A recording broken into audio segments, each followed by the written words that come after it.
Good morning, dear students. Today we are just going to start your new chapter that is named thermodynamics. So, first of all, we have to take some basic regarding thermodynamics. So, first we are just going to explain the definition thermodynamics. तो बेटा देखिए thermodynamics, ध्यान से देखिए thermodynamics यानी temperature से related कुछ समझ में आ रहा है कि टेम्परेचर के कारण कुछ चेंज होना, डायनेमिक्स आना उसके अंदर। तो थर्मोडायनेमिक्स बेटा क्या है? It is the branch of physics which deals with the study of transformation of heat energy into the other form of energy and vice versa.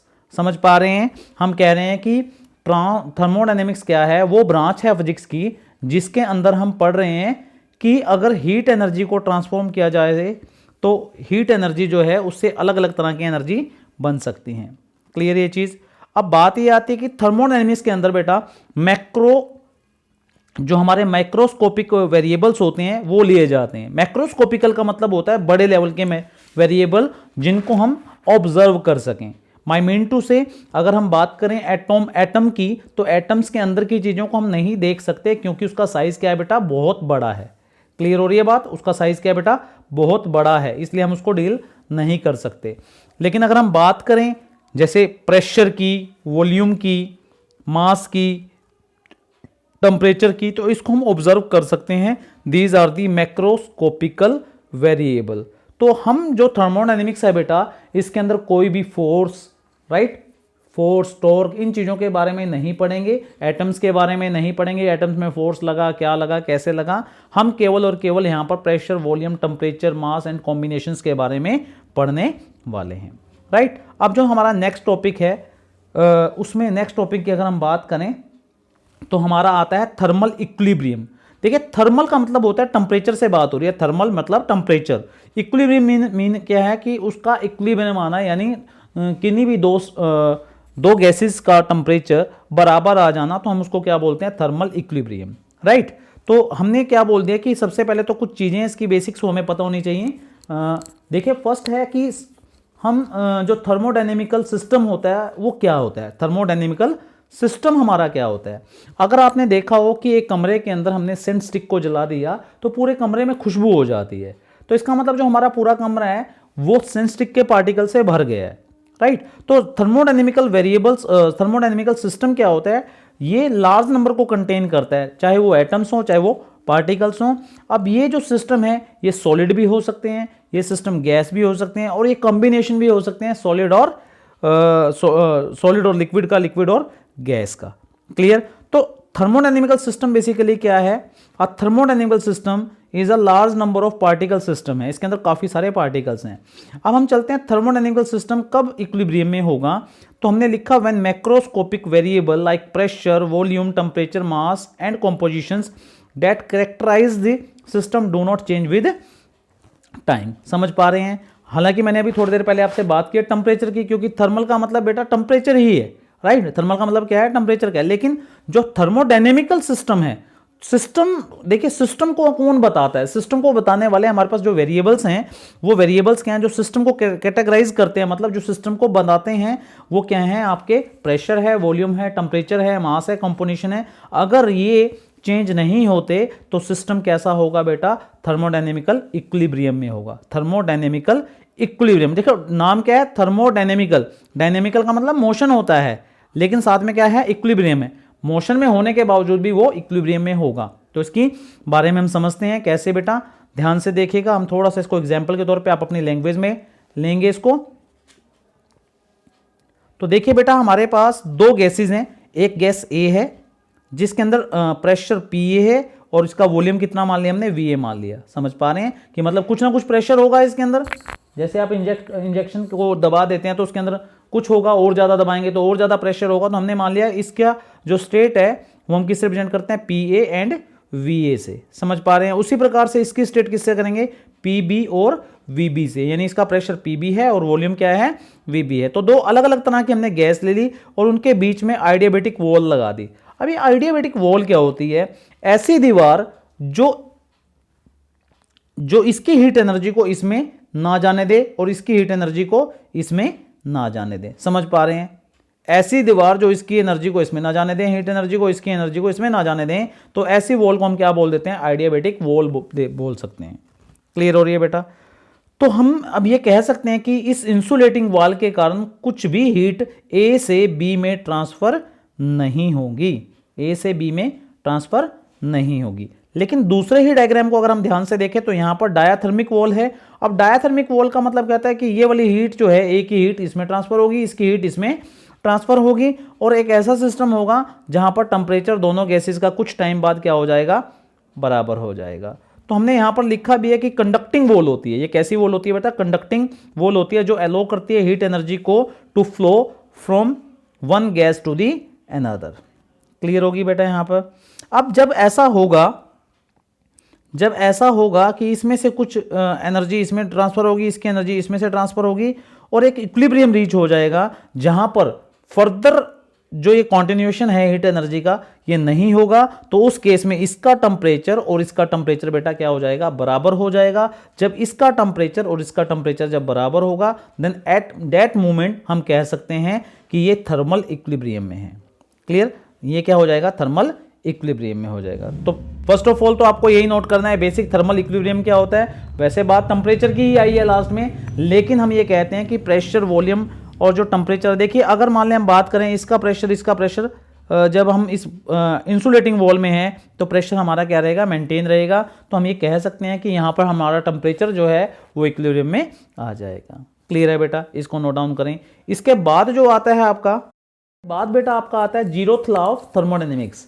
ठीक है, साथ में लिखा हुआ है कंसेप्ट ऑफ टेम्परेचर। बड़ा आसान सा टॉपिक है और थियोरेटिकल है, डेट्स वाई मैं इसको लिख के मतलब इतना टाइम नहीं लगा सकता कि मैं इसको लिखूं कॉपी पे और आपको समझाऊं। तो बेसिक सी एक चीजें हैं जो आपको मतलब पेपर में आपके लिए स्कोरिंग भी है। मैं ये कहूंगा कि स्कोरिंग और इजी है। देखिए जीरोथ लॉ ऑफ थर्मोडायनेमिक्स क्या है कि हमने बोला कि when a thermodynamical system A and B are separately in thermo equilibrium with a third thermodynamical system C, मतलब दो हमारे पास गैसेज हैं। आप मान लीजिए दो गैसेज हैं हमारे पास, एक गैस ए है, एक गैस बी है।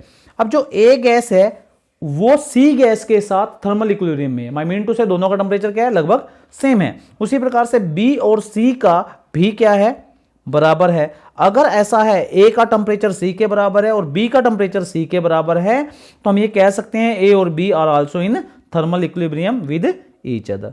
तो आइए इसको बेटा अंडरस्टैंड करते हैं एक सिंपल से एक्सपेरिमेंट के साथ, जो एक्सपेरिमेंट भी कह सकते हैं और साथ में हम ये कह सकते हैं कि आपको अंडरस्टैंड भी होगा। यहाँ पर हमने एक डायग्राम लिया है।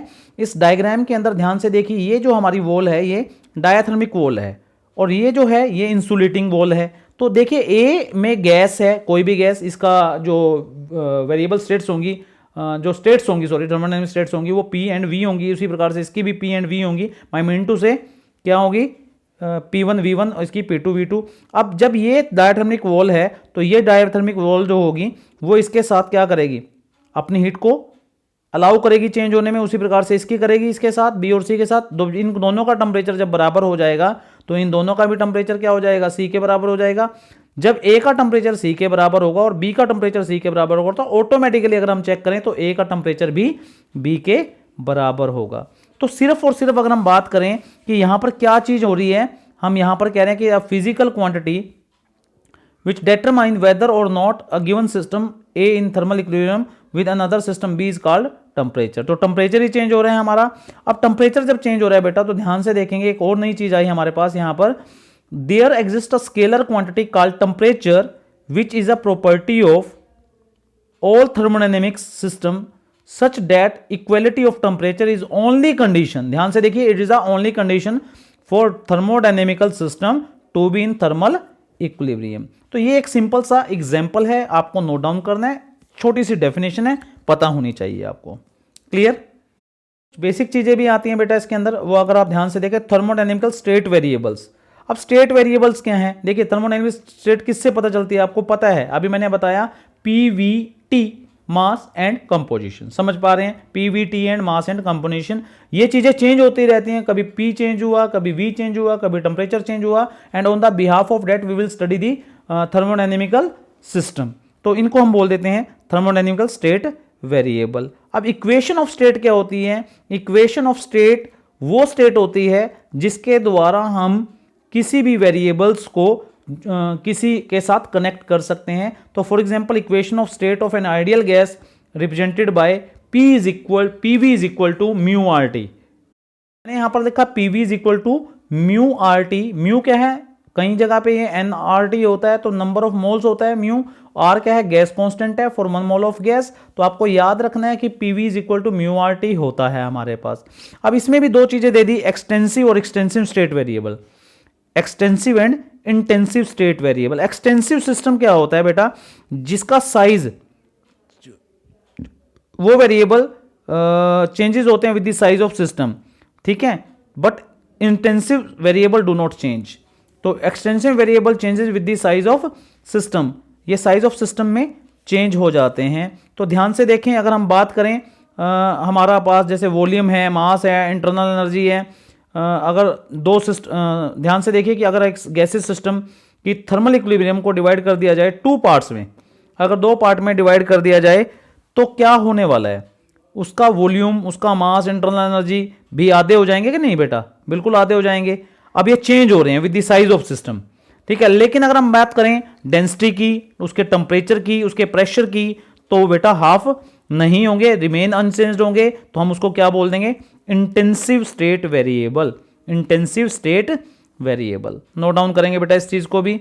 अब उसके बाद एक छोटी सी चीज आपको नजर आ रही है, क्वेसी स्टैटिक प्रोसेस। ये सिलेबस में मतलब आपके एनसीईआरटी में तो मतलब दे रखी है, लेकिन आपको भी पता होना चाहिए क्वेसी स्टैटिक। क्वेसी का मतलब क्वेसी स्टैटिक है, स्टैटिक का मतलब होता है रेस्ट पे, यानी नो चेंज, लेकिन क्वेसी का मतलब थोड़ी सी चेंजिंग है, पर उसको हम क्या मान सकते हैं, क्वेसी स्टैटिक बोल सकते हैं।